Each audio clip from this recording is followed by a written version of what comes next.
Sport on Barton FM is sponsored by Easy Buy. It's another Thursday evening here at Bowsley High School, which is where Barton Town will train. No one's here yet for the evening. Still a bit early, but hopefully the weather's going to stay off because we apparently got a storm overnight. So hopefully the pitch will be okay for Saturday and the game against Knaresborough Town.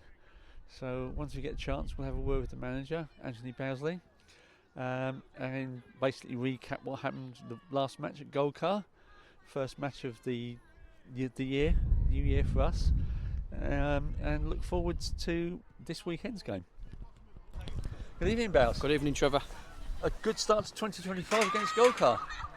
Yeah, it was, wasn't it? Yeah, actually, I didn't think about that. It's the first game of the year, isn't it? Yeah, it was. Yeah, really good performance, really good result. Yeah, really good start to the year.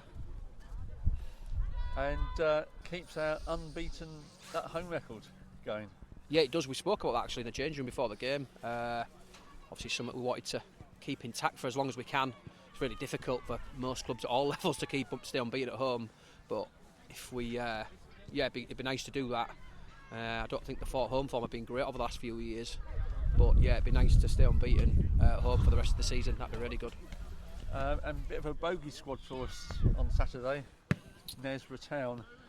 Yeah, I mean, obviously I've only been here this season, but we drew them quite early on, didn't we? 1-1. Yep. They got a penalty really late, maybe like the 93rd, which was very dubious, if I remember right as well.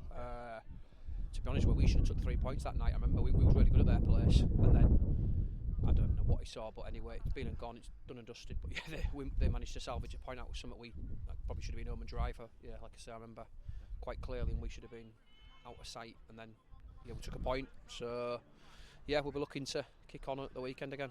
And you mentioned the Knaresborough one, we should have been out of sight.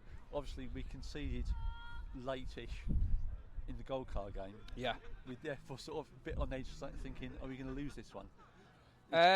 Well, yeah, that's what happens, isn't it? I think we probably again another one. I think there was 2 or 3 really good opportunities, sort of in between straight away in the second half, weren't they? Straight away with Tom and Ali, which probably should have put sort of 4-1 up, and then that near enough sees the game out for me. But then what happens is they score, was it 70-75? I'm not sure the actual time, yeah. But then it sort of backs against the wall stuff really. I mean, they're a good side actually. They're one of the standout sides I've seen. Hence why, I mean, obviously that's why they're second on, is it 50 points they've got, I think. So they're clearly one of the standout teams, and it showed. They started off really well, and then we got a good grip of it. Obviously the new players had a big impact in Tyler and Ollie, had a big impact on the game, not only scoring, but I think in general they had an impact on the game, didn't they? And then yeah, we sort of hanging on. They weren't really peppering the goal. I think there was a lot of crosses in the box, which was half cleared, bouncing around. It went behind people. Yeah, and then we managed to see it out, which was good. But yeah, the longer it goes on like that, it does become a little bit twitchy, so to speak. So, but it was good to see it through. Like I say, they're a good side, and I'd be amazed if they're not if they drop out the playoff spots. Yeah, I mean, I think they dropped off Silsden a little bit now in terms of league points, but I'll be absolutely amazed if they're not in the playoffs coming the end of the season. Goldcar, they've got some good players. Yeah, I mean, we've still got games in hand, and when I did a quick look at it, if we were to win those games, that puts us in the top 5. Do you know? Yeah, I think you must be probably the 10th person that said that this week or after Saturday. Anyway, right. Yeah, I mean, mathematically, when you got point with the games in hand, I think we've got 3, 4, even 5 on some teams. But realistically, we've got to take the majority of those points to give us half a chance, I think. So we put ourselves in a decent position to do that. The squad's obviously stronger with bringing in Tyler and Ollie. So yeah, I mean, yeah, we'll take it one game at a time. We're not getting carried away, but I think a lot of people, I've even had 1 or 2 messages actually about that. So doing the maths and sort of working out, bloody hell, we can jump into that position. But yeah, I think it's yeah, I mean, it's not out of reach. It's something we'll certainly work towards, and we're certainly looking forward to the second sort of half of the season. Really, we've had a good start to the second half. The last 3 games, obviously, I think Bottisford was the first time was at the halfway point. So we drew and won the last 2, which is always good. Some good results. We're good at home. We're tough to beat. So long may it continue. But yeah, I think we'll just take it one game at a time, and then we'll see where it takes us with the games in hand. But yeah, it's looking. Yeah, it helps when you're being the top teams, because I think it gives a little bit of confidence that you can compete against anybody and then beat anybody. I mean, I was actually looking at league table myself the other day, and I looked at it and we thought, we've beat Silsden at home, we beat Goldcar at home, we beat Beverley at home, so it's just, it's almost against the teams, if you like, in the bottom half of the table where we've drawn or. Yeah, I don't want to say drop points because we've not earned the right to get those points, but yeah, we've sort of beat the top teams and not been able to beat the lesser teams. Lesser teams is probably the wrong word, but the teams at the bottom half of the table, where maybe others expect us to win, if you like. So hopefully the second half of the season we can do that, and then we'll take it one game at a time, starting with Knaresborough. We'll see where that takes us. But yeah, it looks quite nice when you've got games in hand, doesn't it? Because there's certainly some things to look forward to, and you know if you win those games or the next one and then the next one, it gives opportunities towards the back end of the season. But yeah, we set not getting carried away.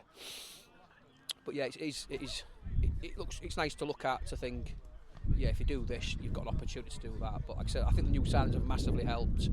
Like I say, in Tyler and Ollie, and then we've got some positive news on Kieran Wrestle, which is always good. He's trading on his own at the moment, so hopefully we might see him down here in the next week or two, which would be a massive plus because Kieran's a very good defender for this level.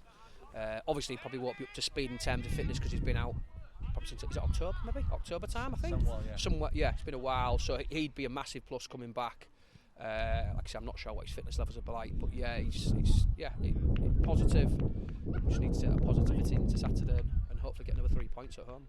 Okay, and finally, as lots of people ask me about it, Andy Norfolk's gone to Richens as I understand assistant manager. Yeah, that's correct. Yeah, I think he's been there the last 2 games. Yeah, 2 games I think it is now. He was obviously club captain. He played nearly every minute, well not every minute of a game, but he certainly started I think most of the games, didn't he? So he was a key figure in the team, was a key figure in midfield, played a couple of games up top. He's gone. He's not to unless he changes his mind or the club changes their mind. He's solely gone in as assistant manager role, and he felt like it was something he couldn't turn down. I mean, he does do it as a career. He's a coach at Bishop Merton College full time. So yeah, it's something I think he wants to pursue. I mean, he's a little bit young in my opinion, but then everyone has a different angle, don't they? So wish him the best there. He did well. Or I thought he did well for us as club captain.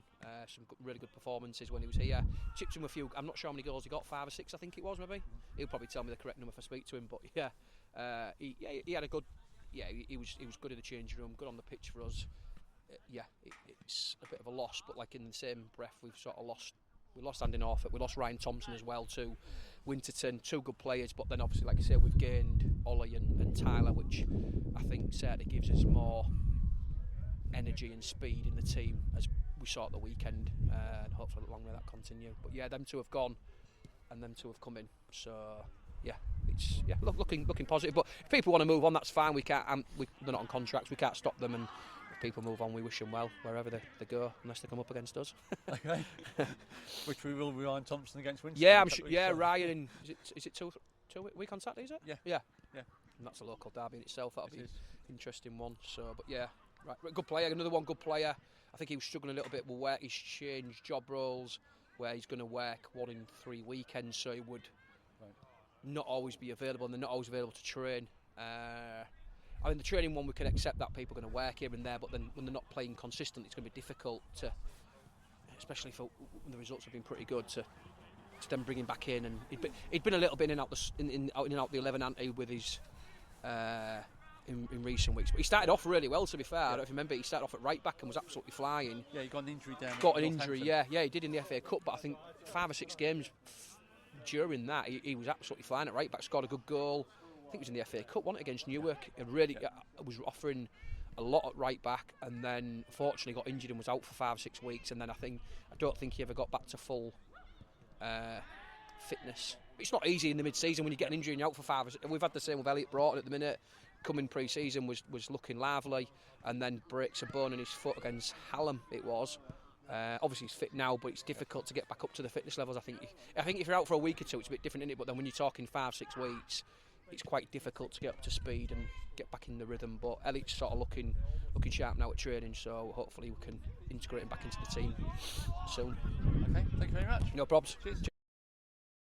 For the latest Barton Town news and information, visit the club's website at www.bartontownfc.co.uk. That's it for this edition of Swans Talk. Thanks for listening.